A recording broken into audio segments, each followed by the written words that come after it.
Dear students, in today's video lecture, we are going to study the process of sublimation. After sublimation, we will study effect of change of pressure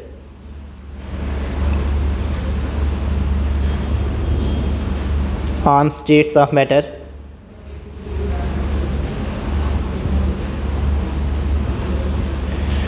After this, we will study about latent heat.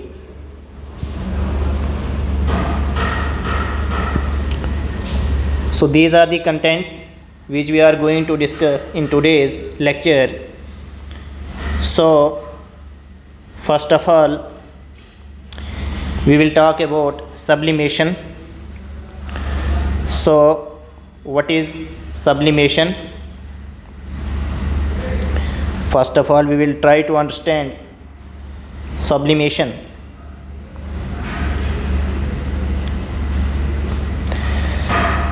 As most of the solids, when heated, first changes to liquid and then into vapors. This vapor on cooling first forms a liquid and then a solid.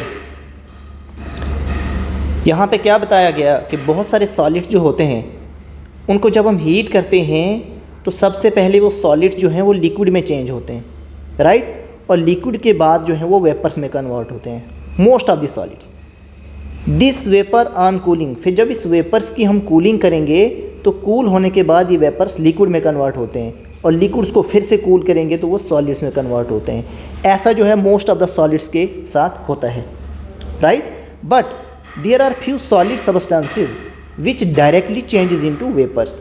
लेकिन कुछ solid substances ऐसे हैं जो directly vapours में convert होते हैं. वो liquid state में आते ही नहीं हैं. सॉलिड से डायरेक्ट कन्वर्जन उनका वेपर फॉर्म में हो जाता है. कुछ सॉलिड्स ऐसे हैं वो लिक्विड स्टेट को अटेन ही नहीं करते, right. There are few solid substances, उनकी एग्जांपल अभी हम आपको बताएंगे, which directly change into vapours on heating and vapours give back solid substance. और ये वेपर्स जो है ये बैक फिर क्या देंगे, सॉलिड सब्सटेंस देंगे. सॉलिड से वेपर और वेपर से बैक फिर हमें सॉलिड मिलेगा without passing through a liquid state. Liquid state जो है यहाँ पे अटेन ही नहीं होगी, राइट. तो इस प्रोसेस को कहते हैं सब्लिमेशन. मैंने जो है डेफिनेशन सब्लिमेशन की यहाँ पे बताई है. Definition of sublimation: the changing of solid directly into vapours on heating and of vapours into solid on cooling is called sublimation. Simple सी बात है, सॉलिड का वेपर और गैस में कन्वर्ट होना और वेपर और गैस का सॉलिड में कन्वर्ट होना, इसी प्रोसेस को सब्लिमेशन कहा जाता है. सॉलिड से जब वेपर में कन्वर्जन होगा we have to heat the system, और जब वेपर से सिस्टम जो है सॉलिड में कन्वर्ट होगा we have to cool, right.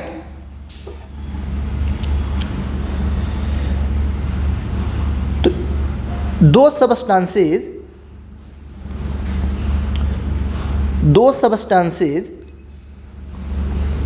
which undergo sublimation is called sublime. वो substances जिनकी sublimation होती है उनको हम sublime कहते हैं. The solid obtained by cooling the vapors, जब वेपर्स को हमने कूल किया और जो सॉलिड रेजिड्यू हमको obtain हुआ उसको हम कहेंगे sublimate in the process of sublimation. जब sublimation हुई we got the vapors, और वेपर्स को हमने कूल करके सॉलिड ऑब्टेन किया तो उसे कहेंगे, उस सॉलिड जो हमको ऑब्टेन हुआ उसको कहेंगे सब्लिमेट, राइट. तो कुछ कॉमन सब्सटेंसेस जिनकी सब्लिमेशन होती है वो यहाँ पे हमने एग्जांपल्स लिखी हैं, right. So first example is ammonium chloride. Ammonium chloride जो है इसकी सब्लिमेशन होती है, ये सॉलिड से डायरेक्ट जो है गैस में कन्वर्ट हो जाता है. अमोनियम क्लोराइड का फार्मूला होता है NH4Cl ammonium chloride NH4Cl. After ammonium chloride there is iodine I2. After iodine, camphor, naphthalene. I hope you all have seen naphthalene balls which we keep in our clothes to prevent them from germs, insects, right? Naphthalene balls, सब ने naphthalene ball देखी होंगी, white crystalline solid types की होती हैं जिनको हम अपने क्लॉथ्स के अंदर रखते हैं to prevent them from insects, ठीक है ना, उनको इंसेक्ट्स वगैरह ना काटें, क्लॉथ्स को डैमेज ना करें। तो naphthalene balls, anthracene, right, and solid carbon dioxide जिसे हम ड्राई आइस कहते हैं। These are some examples in which sublimation process takes place. Sublimation में मैंने सिंपली आपको क्या कहा कि जो सॉलिड मैटर होगा, सॉलिड सब्सटेंस होगा, वो डायरेक्टली चेंज होगा वेपर फॉर्म में, वेपर और we can say gas, but कैसे? हीटिंग से। और वेपर जो है वो बैक सॉलिड में कन्वर्ट होगा ऑन कूलिंग। तो इस होल प्रोसेस को कहा जाता है सब्लिमेशन। सब्लिमेशन में लिक्विड स्टेट अटेन नहीं होती है, राइट। अब यहाँ पे सब्लिमेशन जो है एक्सपेरिमेंटली बताया गया है। तो एक्सपेरिमेंटली हमने क्या लिया है, we have taken a burner, right, this is burner जिससे हम हीट सप्लाई करेंगे, right, this is burner, this is tripod stand. हम लैब में ये सब चीज़ें देखेंगे। Tripod stand, this is burner, और इस ट्राइपॉड स्टैंड के ऊपर हमने चाइना डिश ली है, this is China dish, right, this is China dish. और इस चाइना डिश के अंदर हमने मिक्सचर लिया है अमोनियम क्लोराइड और साल्ट का, NaCl, NH4Cl। मैंने अभी बताया आपको अमोनियम क्लोराइड होता है और NaCl क्या होता है, सोडियम क्लोराइड। ये मिक्सचर हमने यहाँ पे लिया है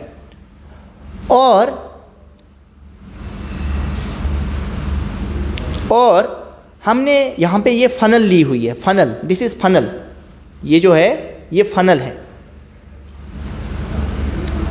इस शेप का जो ये है दिस इज फनल, राइट, ये फनल हमने यहाँ पे ली हुई है। तो फनल के ऊपर यहाँ पे हमने कॉटन प्लग रखा हुआ है, राइट, कॉटन प्लग।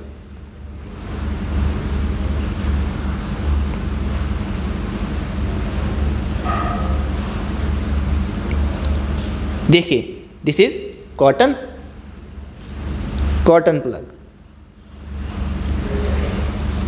ऐसा क्यों है, ये इतना सेटअप क्यों लिया गया है? देखिए जब हम बर्नर से हीट सप्लाई करेंगे, जब हम बर्नर से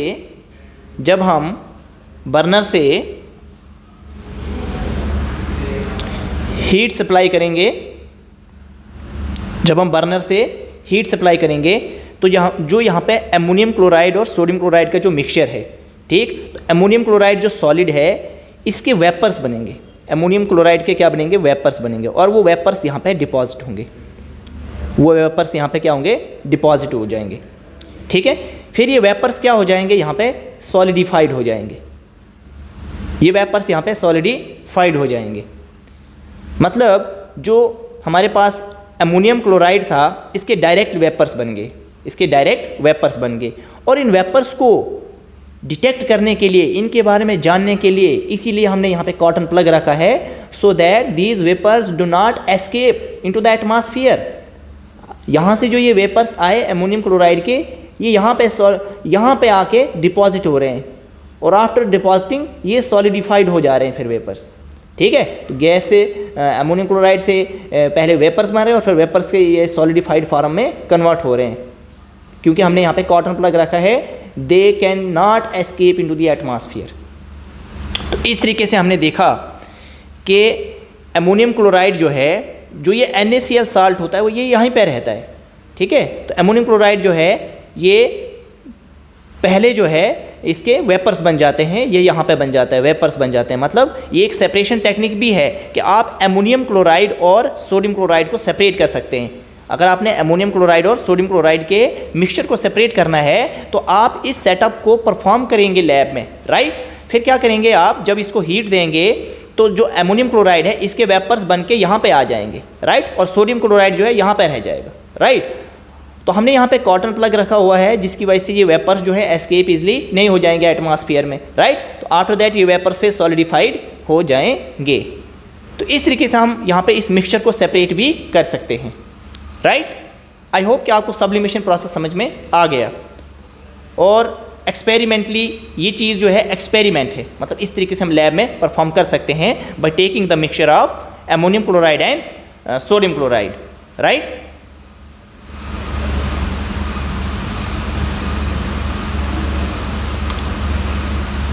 अब बात करते हैं effect of change of pressure on states of matter. Pressure का क्या इफेक्ट होता है स्टेट्स ऑफ मैटर के ऊपर। जब हम प्रेशर अप्लाई करते हैं bye applying pressure in gaseous state of matter, मतलब मैटर जो है वो गैसियस स्टेट में है, right.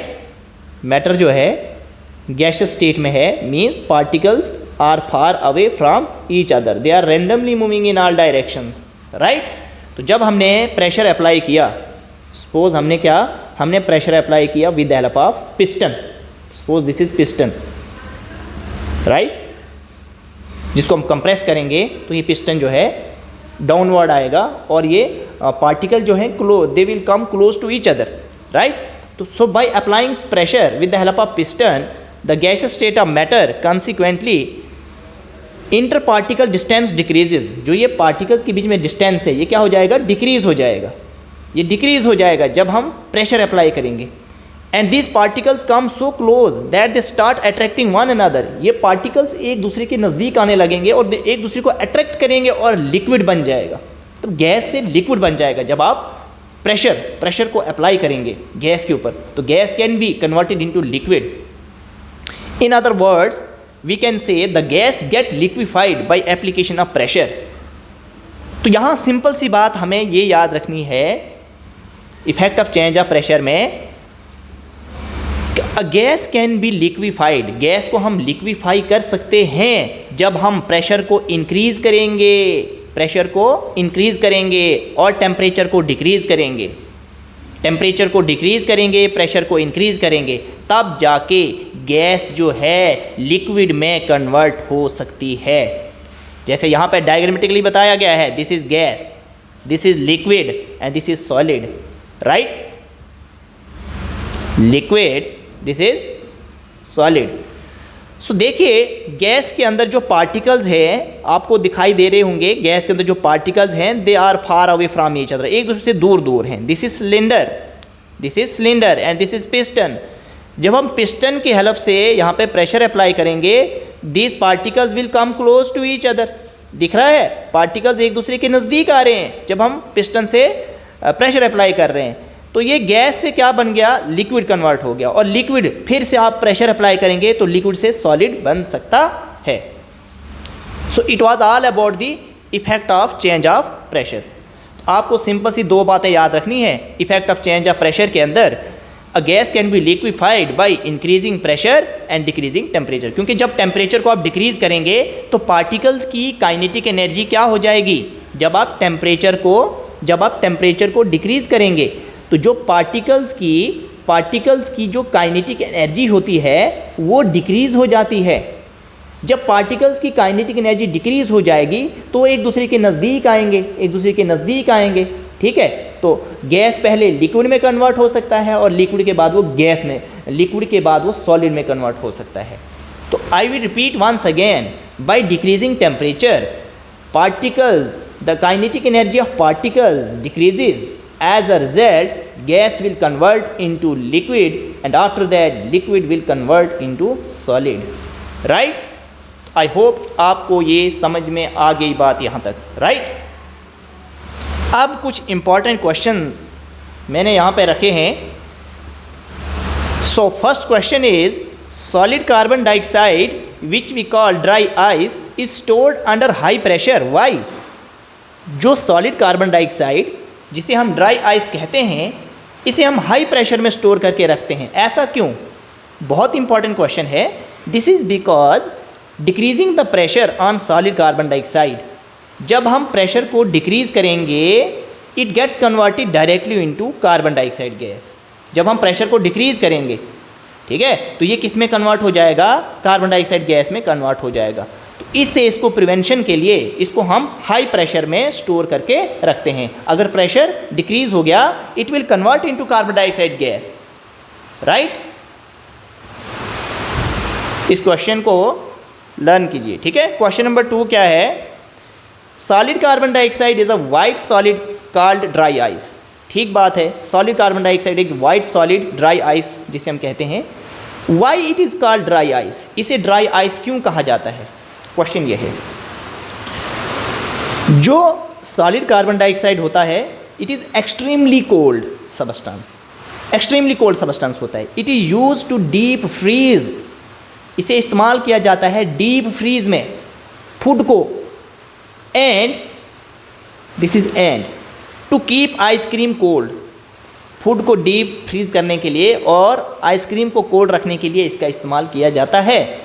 Since solid carbon dioxide directly changes into carbon dioxide gas, ठीक है ना। तो जब सॉलिड डायरेक्टली गैस में कन्वर्ट होता है उसको हम सब्लिमेशन प्रोसेस कहते हैं, तो इसलिए यहाँ पे ब्रैकेट्स के अंदर सब्लाइम लिखा गया है। And does not melt to produce a liquid, ये इसका इंपॉर्टेंट रीज़न है।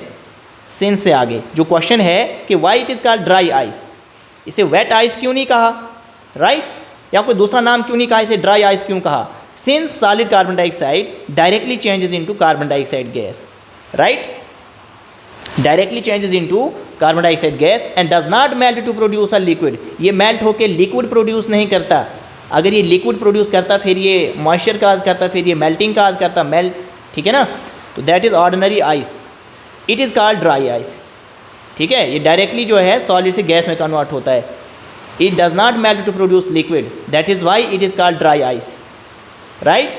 Dry ice can produce much lower temperature than that produce by ordinary ice. अगर हम ऑर्डिनरी आइस को लेंगे तो ऑर्डिनरी आइस जो है वो कम जो ड्राई आइस है वो मच लोअर टेम्परेचर जो है प्रोड्यूस कर सकती है as compare to ordinary ice. Simple सी बात है, ऑर्डिनरी आइस से ज़्यादा कूल जो है ड्राई आइस होता है, राइट।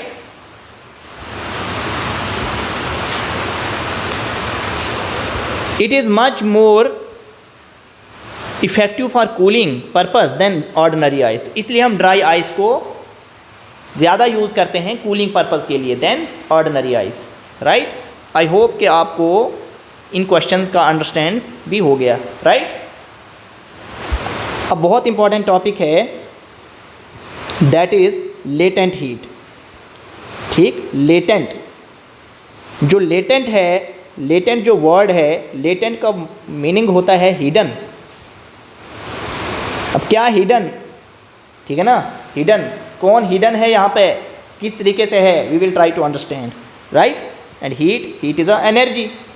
तो लेटेंट हीट क्या है, सबसे पहले इसका कंसेप्ट समझते हैं, फिर उसके बाद डेफिनेशन पे हम आएंगे। Latent heat, when a solid melts, ठीक है, एक जनरल बात हो रही है, जब भी कोई सॉलिड मेल्ट होता है its temperature remain the same, ठीक है, उस सॉलिड का जो टेम्परेचर वो सेम रहता है। तो जब सॉलिड मेल्ट होता है, सॉलिड मेल्ट तभी होगा जब उसको एनर्जी मिलेगी, जब उसको हीट मिलेगी, राइट। जब सॉलिड को हीट मिल रही है तो टेम्परेचर सेम तो नहीं रहना चाहिए, टेम्परेचर भी तो चेंज होना चाहिए। लेकिन जब सॉलिड मेल्ट होता है तो टेम्परेचर क्या है, सेम रहता है।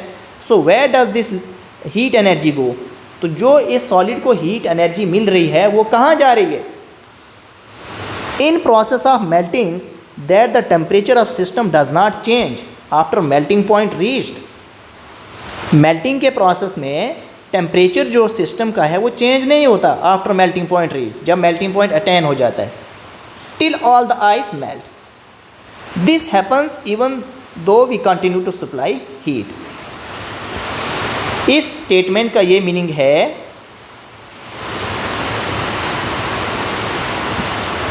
इस स्टेटमेंट का ये मीनिंग है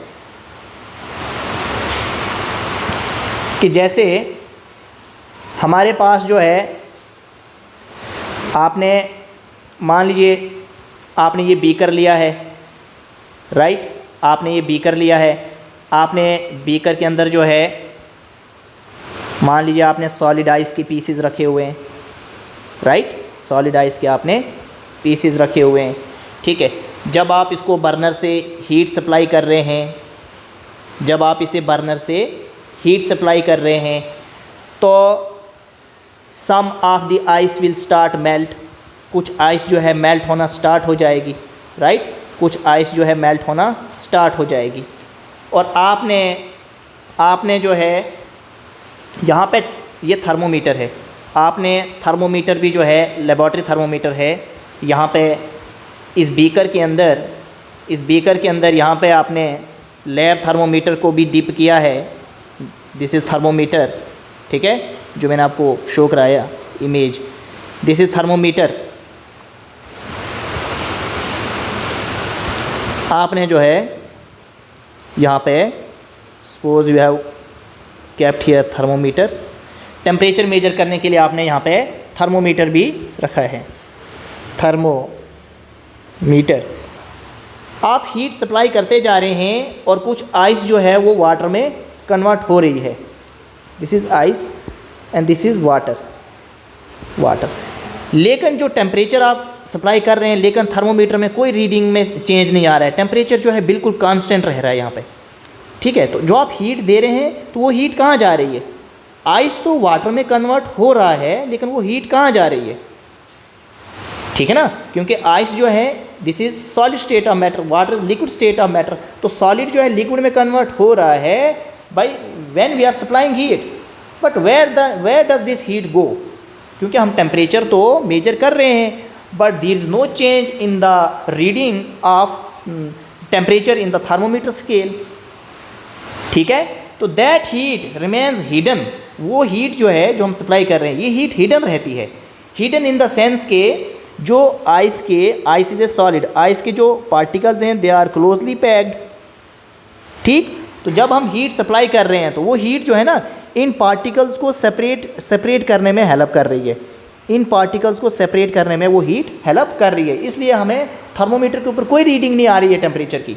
वो जो हीट है वो यहाँ पे बिजी है इन पार्टिकल्स को सेपरेट करने में, तो जब ये पूरा का पूरा आइस जो है वो वाटर में कन्वर्ट हो जाएगा तब जाके जो है हमें यहाँ पे थर्मोमीटर पे टेम्परेचर की रीडिंग आएगी, जब तक ना पूरी आइस मेल्ट होगी। ड्यूरिंग मेल्टिंग ऑफ आइस जो है यहाँ पे टेम्परेचर जो है क्या रहता है, कांस्टेंट रहता है। तो वो जो हीट यहाँ पे हम सप्लाई कर रहे हैं जो कि यहाँ पे बिजी होती है इन पार्टिकल्स को सेपरेट करने में, we can say that heat is hidden and that type of heat is latent heat, and with the help of this latent heat solid gets converted into liquid, or we can say one state of matter got changed into another state of matter, right? I hope कि आपको concept समझ में आ गया latent heat का, वो जो hidden heat है वो कहाँ पे है, ठीक है ना, समझ में आ गई ये बात। तो वही बात यहाँ पे एक्सप्लेन की गई है, राइट। तो this happens even though we continue to supply heat, हम हीट तो सप्लाई कर रहे हैं कंटिन्यू, ठीक है, लेकिन जो टेम्परेचर में जो है कोई भी चेंज नहीं आ रही है, ठीक है ना, हालांकि आइस मेल्ट होना स्टार्ट हो रही है लेकिन टेम्परेचर में कोई चेंज नहीं आ रही है। तो this heat gets used up, ये जो हीट है ये यूज़ होती है in changing the state by overcoming the force of attraction between the particles. जो मैंने आपको अभी कहा कि जो ये पार्टिकल्स होते हैं इनको सेपरेट करने में वो हीट हेल्प करती है, इन पार्टिकल्स को सेपरेट करने। जब ये पार्टिकल्स सेपरेट होंगे तो ये एक दूसरे से थोड़ी दूर दूर आएंगे, तो फिर सॉलिड से क्या हो जाएगा, लिक्विड में कन्वर्जन हो जाएगा, राइट। तो as this heat energy is absorbed by ice, जो हम हीट सप्लाई कर रहे होते तो आइस उसे क्या करती है, एब्जर्व करती है without showing any rise in temperature, तो टेम्परेचर में कोई राइज नहीं आता है। इट इज़ कंसिडर्ड दैट, ये कंसिडर किया जाता है हीट गेट्स हिडन, कि हीट जो है हिडन रहती है in the contents of the beaker, beaker के अंदर जो आपने कंटेंट लिया है दैट इज़ आपने बीकर के अंदर जो आइस लिया है, and is known as latent heat, उसे क्या कहा जाता है, लेटेंट हीट कहा जाता है। ये हमने आपको एक प्रोसेस समझाया लेटेंट हीट का, ठीक है ना। सिंपली आपको आइस याद रखना है, ठीक है। आइस को आपने किसी बीकर में लिया, आप हीट कर रहे हैं, आइस जो है वो वाटर में कन्वर्ट हो रहा है, ठीक है। लेकिन थर्मोमीटर में कोई रीडिंग, टेम्परेचर की रीडिंग में कोई चेंज नहीं आ रही है, मतलब टेम्परेचर कांस्टेंट रह रहा है, तब तक कांस्टेंट रहेगा जब तक ना होल आइस विल मेल्ट, ठीक है। और वो हीट कहाँ पे बिजी है? उन पार्टिकल्स को सेपरेट करने में बिजी है, राइट। उन पार्टिकल्स को सेपरेट करने में बिजी है। In simple words I am telling, right. तो देखिए बीकर इस तरीके का होता है, लैब में आपको दिखा लेंगे, ठीक है। और this is the laboratory thermometer for measuring the temperature, right. अब देखिए बच्चे, the word latent means hidden. तो अब यहाँ पे हमने डेफिनेशन लिखी है what is latent heat, right. The amount of heat energy that is required to change the state of substance but do not cause a rise in temperature is called latent heat. तो कितनी heat हमें required है, हमने state of substance को change करना है, या तो सॉलिड को लिक्विड में कन्वर्ट करेंगे, या तो हम लिक्विड को गैस में कन्वर्ट करेंगे, लिक्विड को गैस में कन्वर्ट करेंगे। यही दो प्रोसेस हो सकते हैं हमारे पास, सॉलिड को लिक्विड में कन्वर्ट करना है या लिक्विड को गैस में कन्वर्ट करना है, ठीक है। तो कितनी अमाउंट ऑफ हीट एनर्जी हमको चाहिए, लेकिन टेम्परेचर में कोई राइज नहीं आना चाहिए, उसी को कहते हैं लेटेंट हीट। वो टेम्परेचर में जो राइज नहीं आ रहा है तो वो हीट कहाँ जा रही है। आई होप कि आपको ये बात समझ में आ गई।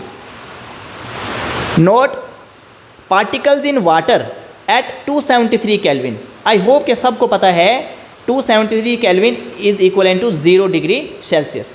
273 केल्विन टेम्परेचर स्केल्स में आपको ये बात पढ़ी है, राइट। तो पार्टिकल जो वाटर के 273 केल्विन पे होते हैं, इनकी ज़्यादा एनर्जी होती है as compare two particles in ice at the same temperature. अगर आइस के पार्टिकल्स भी 0 डिग्री सेल्सियस पे हैं और वाटर के पार्टिकल्स भी 0 डिग्री सेल्सियस पे हैं, लेकिन जो वाटर के पार्टिकल्स होंगे उनके पास ज़्यादा एनर्जी होगी, क्योंकि आइस सॉलिड है, पार्टिकल्स क्लोजली पैक्ड हैं, और जो लिक्विड है, जो वाटर है, उसके पार्टिकल उतने ज़्यादा क्लोजली पैक्ड नहीं होते हैं, इसीलिए उनकी ज़्यादा एनर्जी होगी, राइट। आई होप कि you got the concept of latent heat और this is the definition of latent heat। Simply जो है एक स्टेट ऑफ मैटर का दूसरी स्टेट ऑफ मैटर में चेंज होना by supplying heat but do not cause a rise in temperature, right. This is latent heat. So latent heat is of 2 types. जो latent heat है ये 2 types की होती है लेटेंट हीट, ठीक है। One is latent heat of fusion. Fusion को हमने मेल्टिंग भी कहा था, राइट। तो मतलब लेटेंट हीट ऑफ मेल्टिंग और लेटेंट हीट ऑफ फ्यूजन, ये कौन सी लेटेंट हीट है? The amount of heat energy that is required, same लिखा है, to change 1 kg of solid into liquid. मतलब सॉलिड को हमने 1 kg ऑफ सॉलिड को हमने लिक्विड में कन्वर्ट करना है। अब 1 kg क्यों लिखा? क्योंकि ये कंडीशंस हैं, मतलब एट एटमॉस्फेरिक प्रेशर। जब हमने एट एटमॉस्फेरिक प्रेशर लिखा तो मतलब एक स्पेसिफिक कंडीशन की बात हो रही है, इसलिए हम जो सॉलिड भी है वो 1 kg रखेंगे, ठीक है, एट इट्स मेल्टिंग पॉइंट। तो टेम्परेचर कितना होना चाहिए? जितना सॉलिड का गिवन सॉलिड का होगा मेल्टिंग पॉइंट, लेकिन without any change in temperature, temperature में कोई चेंज नहीं आना चाहिए। This is known as latent heat of fusion. Simple सी बात है, the amount of heat energy that is required to change 1 kg of solid into liquid at atmospheric pressure at its melting point without any change in temperature. ये दो तो conditions है ना, at atmospheric pressure और eight its melting point, ठीक है। हम solid को जो है लिक्विड में कन्वर्ट कर रहे हैं, ठीक है, without any change in temperature, ठीक है। इसको कहेंगे हम latent heat of fusion. Fusion क्यों? क्योंकि आपने पढ़ा था melting is conversion of solid into liquid, this is melting. तो फ्यूजन भी इसी को कहते हैं, सॉलिड का लिक्विड में कन्वर्ट होना। तो 1 kg सॉलिड का लिक्विड में कन्वर्ट होना eight atmospheric pressure at its melting point without any change in temperature, this is called latent heat of fusion. I hope आपको समझ में आ गई बात। सेकेंड पॉइंट इज, यहाँ पे एक इंपॉर्टेंट पॉइंट है, नोट करें इसे। It is observed that latent heat of fusion of ice, ice का जो लेटेंट हीट ऑफ फ्यूजन है उसकी जो वैल्यू ऑब्जर्व्ड है 3.34 इंटू 10⁵, 3.34 मल्टीप्लाई बाई 10⁵, ठीक है, जोल्स पर केजी, जोल्स पर केजी, जोल्स पर केजी, राइट। OR ये दूसरा यूनिट है एनर्जी का, 80 किलो कैलोरी पर केजी, 80 किलो कैलोरी, ठीक है ना। ये जो के कैल होता है इसको कहते हैं kilo calorie, kilo calorie, CALORIE, kilo calorie, पर kg, ठीक है। तो कॉम्पिटिटिव एग्जाम्स में ये वैल्यू आ सकती है, latent heat of fusion of ice is, ठीक है। तो हल्का सा आइडिया रखिएगा इसका, ठीक है। अब है लेटेंट हीट ऑफ वेपराइजेशन। अब देखिए वो फ्यूजन था मतलब सॉलिड से लिक्विड में कन्वर्ट होना, और वेपराइजेशन क्या होता है, बॉइलिंग मतलब लिक्विड से गैस में कन्वर्ट होना। लेकिन कितनी हीट हमें चाहिए, the amount of heat energy that is required to change 1 kg of liquid into vapor without any change in temperature, this is called latent heat of vaporization, right? तो ये है simple सी बात। latent heat of vaporization of water is 2.25 multiplied by 10 raised to power 5 joule per kg, right? क्योंकि ये भी unit होती है एनर्जी की, जूल पर kg। OR अगर हमने किलो कैलोरी पर केजी में वैल्यूज़ बतानी हो तो 540 किलो कैलोरी पर केजी, राइट। इनको हल्का सा आइडिया रखना इन वैल्यूज़ का, ठीक है ना। This is very important point. Steam जो है contains more heat in the form of latent heat than boiling water. अगर मान लीजिए वाटर बॉयल हो रहा है, सपोज जो है यहाँ पे मान लीजिए ये स्टीम है, राइट, स्टीम के पार्टिकल्स हैं, दिस इज स्टीम, और यहाँ पे वाटर बॉयल हो रहा है, राइट, यहाँ पे वाटर बॉयल हो रहा है। तो हमें ज़्यादा बर्न जो है स्टीम से होगा as compare to boiling water, ठीक है। स्टीम जो है, ठीक है ना, यहाँ पे क्या है कि स्टीम जो है एक गैसेस फॉर्म में है, राइट। तो गैसेस फॉर्म में क्या है कि जो पार्टिकल्स हैं they have more kinetic energy, they are moving randomly, ठीक है, with different speeds and high speeds. तो इसलिए ज़्यादा बर्न हो सकता है एज़ कम्पेयर टू यहाँ पे जो लिक्विड के पार्टिकल्स बॉयल हो रहे हैं, राइट। आई होप कि आपको बात समझ में आ गई। तो ये क्वेश्चन भी है एनसीईआरटी बुक पे कि why steam cause more severe burns as compare to boiling water, ठीक है। तो स्टीम में क्या होता है, यहाँ पे लेटेंट हीट, ये जो हीट होती है यहाँ पे ज़्यादा इन the form of latent heat होती है, हिडन हीट होती है मतलब, राइट। तो आज के इस लेक्चर में हम यहीं तक रखते हैं।